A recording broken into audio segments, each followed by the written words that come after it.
Welcome back to another technical deep dive here in the Debug Zone. Today, we're tackling a big question and breaking it down with insights from other users. Hopefully, this clears up some misconceptions and helps you get the answer you need. So, buckle up, stay a little curious, and let's jump right in.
And that's a wrap.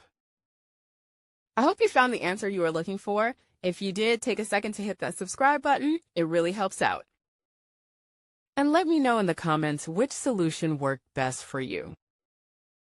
See you next time in the Debug Zone.